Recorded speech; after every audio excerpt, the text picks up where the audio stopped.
Si le président des États-Unis venait à être assassiné aujourd'hui, certes, le pays serait sous le choc, la bourse des valeurs prendrait un coup, quelques pays innocents seraient bombardés et envahis ça et là, mais les Américains iraient au travail demain. La machine étatique et institutionnelle resterait en place, l'armée ne prendrait pas ses soi-disant responsabilités, le pays ne sombrerait pas dans un chaos ou une guerre de succession. En réalité, même si vous vous arrangez pour basser et éliminer jusqu'à 15 successeurs, il y aurait un 16e et même un 17e remplaçant, sans remue-ménage. Le système est calé. On n'a pas besoin de 241 ans d'histoire commune pour atteindre une telle maturité sociale. En fait, c'est depuis sa naissance que l'Amérique s'est dotée de cette stabilité institutionnelle. Pas besoin non plus d'être tout bab pour atteindre une telle organisation sociale. Nous connaissons tous les systèmes matrilinéaires et les conseils de sages qui existaient jadis dans les familles et dans les grands empires de l'Afrique ancienne et qui assuraient des transitions apaisées et une stabilité sociale. Aujourd'hui, l'Africain semble être individuellement évolué mais collectivement primitif, incapable d'instaurer les moindres compromis sociaux nécessaires pouvant permettre un mieux vivre ensemble. À ce siècle encore, le pouvoir en Afrique est traité un peu comme un morceau de viande, jeté dans une horde de hyènes. On s'en saisit et on court et on court et on court, désespérément, pourchassé par un peuple en colère et on court, et on réprime et on brime, et on assassine et on signe des accords, et on viole ces accords, et puis on court de plus belle. Puis on vieillit et on perd le souffle et on s'effondre, et quelqu'un d'autre s'en saisit et la course continue. Comment en sommes-nous arrivés là? Que nous est-il arrivé? Salutations à vous, chers frères et sœurs d'Afrique, chers frères et sœurs des États-Unis d'Afrique. Ce message s'adresse essentiellement à vous qui aspirez devenir des leaders de notre continent. Ce message s'adresse à la jeune élite africaine qui émerge. Mais ce message s'adresse aussi et surtout aux dirigeants actuels. Chers amis, si vous regardez cette vidéo et si vous connaissez quelqu'un qui connaît quelqu'un qui a accès à votre président, faites passer le message. L'intention ici n'est pas de les outrager, mais de leur adresser un message sincère de la part des masses conscientes et libres d'Afrique. Parce que nous savons que nos leaders ne sont pas libres dans leur prise de décision. Et nous pensons que le peuple se doit de les aider. Cette vidéo, qui est la 3e partie de notre série sur l'intérêt national, nous la dédions donc respectueusement à nos présidents. Et nous avons 4 petites propositions concrètes à vous présenter. 1. Communication. 2. Propagande. 3. Pouvoir collégial. 4. Action conjuguée. Chers présidents africains, nous savons que vous n'êtes pas des idiots. Nous savons que vous n'êtes pas des incapables. Gouverner une nation africaine est l'une des tâches les plus coriaces au monde. Il faut en être capable. D'ailleurs, un de vos aînés n'a pas hésité à le dire clairement. Je commencerai par dire que ne dure pas au pouvoir qui veut, mais dure qui peut. On vous a souvent accusé de ne poursuivre que vos intérêts personnels. Mais qui, sur cette planète, peut honnêtement affirmer qu'il ne vit et ne travaille que pour l'intérêt des autres? Celui-là serait non seulement un menteur, mais un menteur dangereux. Vous avez le droit de poursuivre votre intérêt. Il faut seulement que vous arriviez à bien discerner ce qui constitue réellement votre intérêt personnel. Nous savons que vous gouvernez avec un fusil sur la tempe. Nous savons que l'oligarchie occidentale vous impose des marchés et des choix ridiculement suicidaires. Les masses africaines le savent. Ce n'est pas la peine de le cacher. En fait, il n'est pas dans votre intérêt de cacher les chantages qu'on vous fait, de cacher la vilainie de ces peuples dits civilisés. Il faut les exposer au grand jour. C'est là votre premier bouclier. Et c'est là notre première proposition. Communication, communion, connivence avec vos peuples. La stratégie favorite des preneurs d'otages, que ce soit avant ou après l'enlèvement, c'est d'isoler la victime de son groupe d'appartenance. Chers présidents africains, ne vous laissez pas isoler. Ne devenez pas étrangers à vos peuples. Vous êtes des employés du peuple. Rompez le silence. Rendez compte au peuple des chantages indécents que vous infligent ces prédateurs de l'oligarchie occidentale. Révélez à la face du monde les menaces barbares que ces gens décivilisés vous profèrent. Nous étions dans un pays, si nous voulions affronter ces organisations internationales, si nous voulions affronter des multinationales pour mieux négocier le prix de l'or, le prix du coton, il nous fallait un consensus national. Nous avons vu, quand il y a eu des velléités, nous avons senti que cela pouvait conduire jusqu'à la limite à la chute du régime. En termes clairs, notre président Alpha Condé nous dit ici que s'il avait poursuivi les intérêts de son pays, les barbares l'auraient tué. Africa finds herself in a catch-22 situation, you see.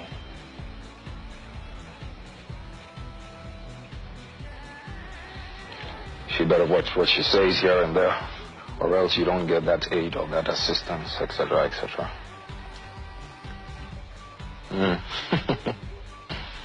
What kind of blackmail is this?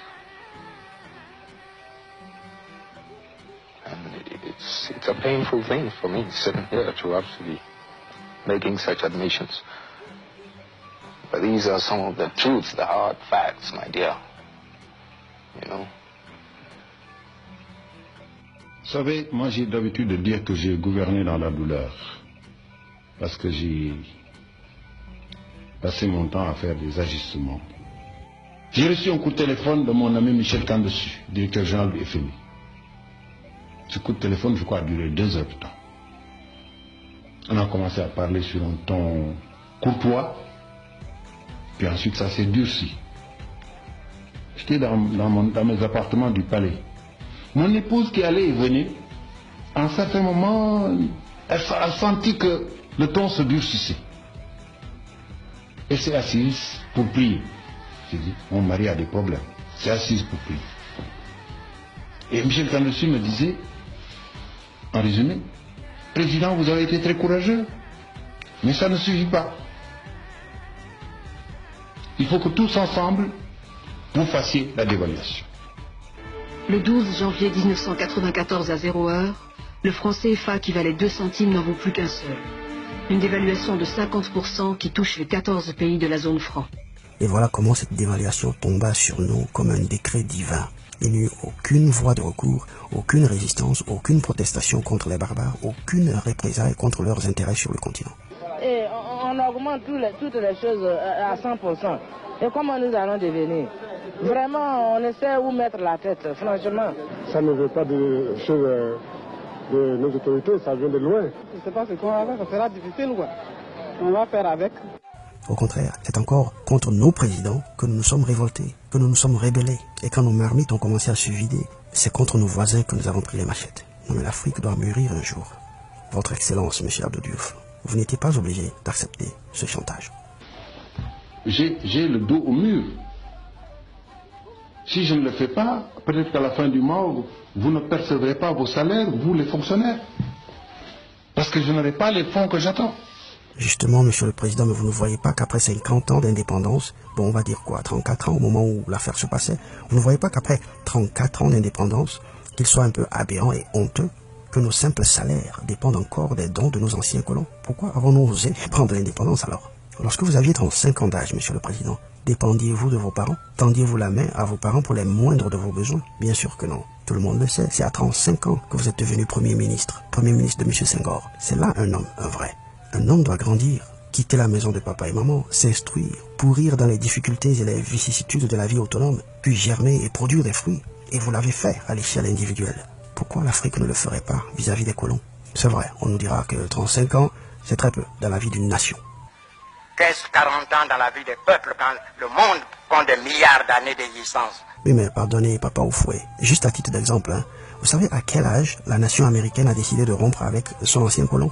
Dès la naissance. Alors qu'elle était composée que de 13 maigrichonnes colonies coincées le long de la côte atlantique, menacées de toutes parts par les Anglais, les Espagnols, les Portugais, les puissantes tribus indiennes, gangrénées de l'intérieur par ses propres esclaves noirs, en pleine instabilité. Sans fondation économique, sans armée régulière, sans flotte navale, l'Amérique décida néanmoins de couper le cordon avec la couronne, avec l'ancien colon. Quand on veut l'indépendance, c'est comme ça on fait. Et puis on noue de nouvelles alliances. Mais revenons à la communication. À vous, Excellence, Monsieur Abdou Diouf, et à tous les Abdou Diouf de demain. Voici ce que nous aurions souhaité vous voir faire dans un cas pareil. Après une telle conversation, vous rejoignez votre femme, vous priez ensemble votre Dieu, ensuite vous préparez un bref discours destiné à votre peuple.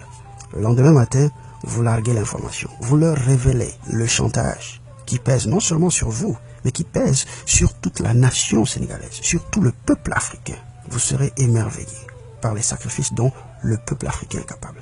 Un peuple bien informé est un peuple déjà libre. Chers dirigeants africains, ne vous isolez pas. N'affrontez pas la France, n'affrontez pas les multinationales en cavalier seul. Soyez de connivence avec vos peuples. Allez au combat avec vos peuples. Rendez compte à vos peuples. Rendez compte à vos peuples de vos pourparlers avec les colons. Vous n'êtes pas obligés de vendre les terres riches du continent, peu les morceaux de vos terres et de les hypothéquer, les donner à la France et à la Chine pour des durées de 30 ans, 50 ans, 100 ans, rien que pour avoir 12 mois de cash. Dites au peuple qu'on vous menace, dites aux médias nationaux et internationaux que ce monsieur vient de me dire que si je ne lui donne pas ce marché, demain je suis un homme mort.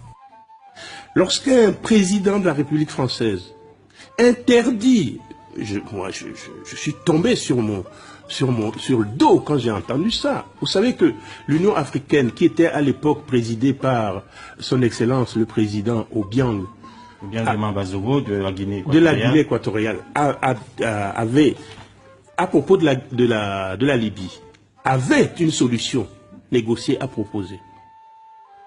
Ils ont formé une délégation pour y aller. Et Sarkozy leur dit, je vous interdis de monter dans l'avion, parce que si vous passez l'espace, je vous flingue. Et bien ça s'appelle de l'irrévérence, c'est de l'irrespect.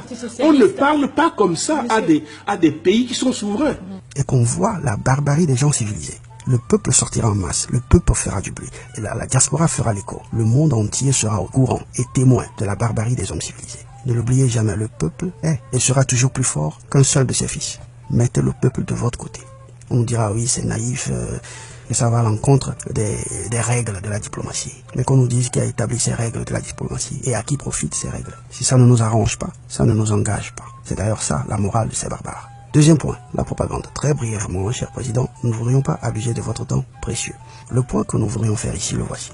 Subissant ce que vous subissez, sachant ce que vous savez, sachant comment tel collègue a été arnaqué, comment tel autre collègue a été muselé, comment tel autre a été chassé du pouvoir, comment tel autre a été assassiné. Ne voyez-vous pas qu'il est impérieux de former une jeunesse qui puisse résister à cela? Voilà un Macron, à peine âgé de 40 ans, mais déjà pétri à la culture coloniale et à la barbarie de l'oligarchie française.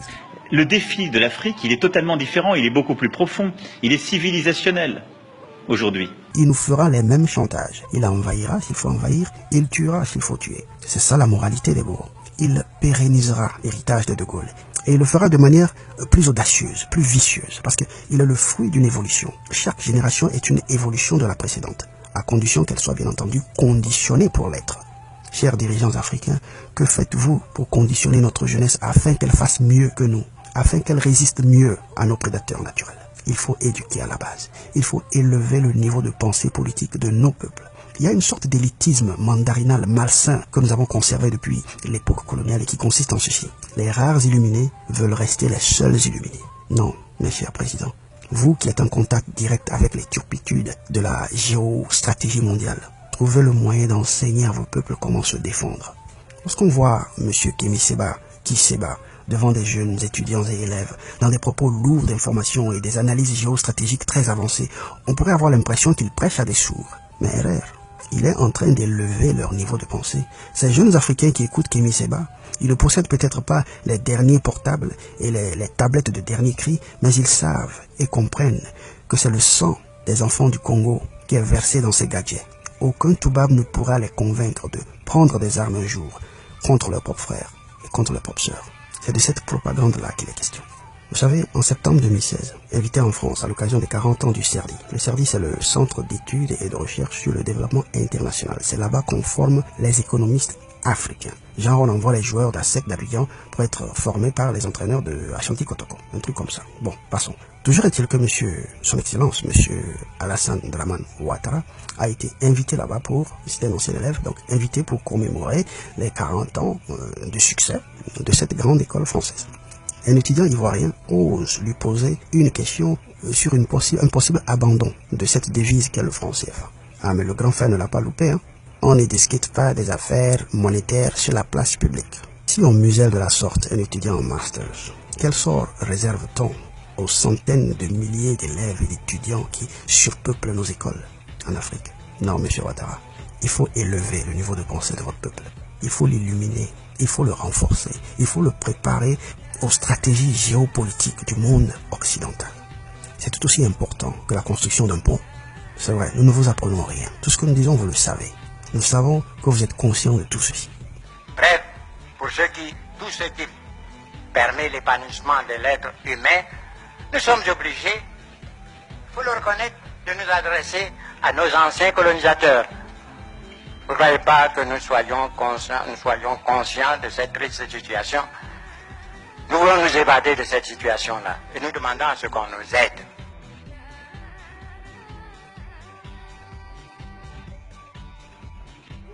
Nous savons que vous n'êtes pas libre de vos actions, que les multinationales vous tiennent en laisse et vous menacent parfois de mort si vous ne servez pas leurs intérêts. Que faire alors? Ceci nous amène à la troisième proposition. Pouvoir collégial. Institution forte, Un seul cerveau ne peut pas à lui seul décider de la destinée de toute une nation. C'est contre-productif. Vous avez certainement vos aptitudes, nous le savons, vous avez vos talents, nous le savons, mais vous n'avez pas toutes les aptitudes et vous n'avez pas tous les talents. Nous avons besoin de nos George Washington pour commander nos armées, de nos Thomas Jefferson pour asseoir nos fondements et nos lois fondamentales, de nos Alexander Hamilton pour asseoir nos finances. Nous avons besoin de nos Benjamin Franklin pour gérer notre diplomatie et nos relations extérieures. Et ainsi de suite. Tout ceci avec un objectif fondamental commun. L'intérêt national, l'intérêt de la patrie, l'intérêt du continent, l'intérêt de moi et de mon voisin parce que c'est tellement lié. Il nous faut des institutions fortes qui garantissent la pérennité de notre philosophie politique. De telle sorte que quand le barbare assassine un Sankara aujourd'hui, dès demain il y a un deuxième Sankara qui est au pouvoir, tranquille.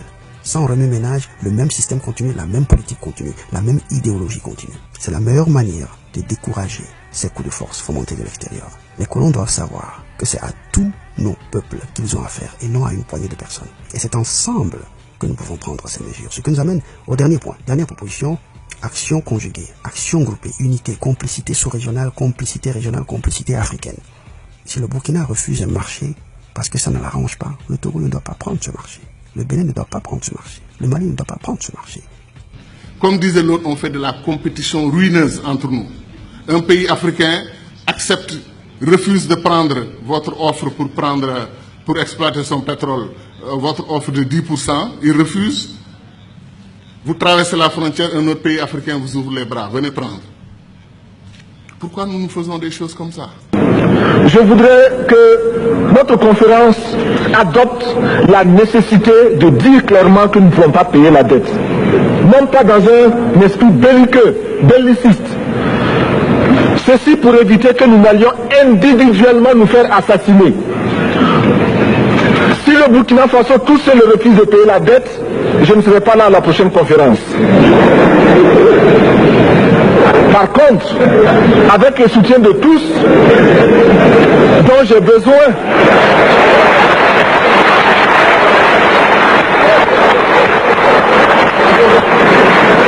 avec le soutien de tous, nous pourrons éviter de payer. Pour finir, chers leaders actuels et futurs de l'Afrique, nous voudrions que vous sachiez ceci. La nouvelle génération africaine aspire à une fédération continentale. C'est un mouvement qui est en train de créer une boule de neige. C'est un mouvement qui est présent. C'est plus qu'un rêve, c'est un objectif. Et nous allons le réaliser. Inscrivez votre nom sur les bonnes pages de cette histoire. L'Afrique doit au monde une révolution. Notre mission de la jeunesse actuelle, c'est de créer une nouvelle condition, que l'Afrique soit forte et puissante. Ceux qui ont fait les États-Unis à Philadelphie, le plus vieux, c'était Benjamin Franklin, il avait 80 ans. Le jeune qui venait après lui avait une cinquantaine d'années, Washington, qui serait le premier président. Les autres, les techniciens, les autres leaders là, avaient 30 ans, 33 ans. Madison, Hamilton, l'avocat de New York, avait 30 ans. Madison, qui serait le 4e président américain, il avait 33 ans à l'époque. Ce sont des jeunes qui ont fait les États-Unis. Ils ont décidé, faisons les États-Unis d'Amérique, faisons. Qui a tort? Est-ce que c'est le bon moment? Est-ce qu'on est corrompu? Est-ce que c'est... Faisons.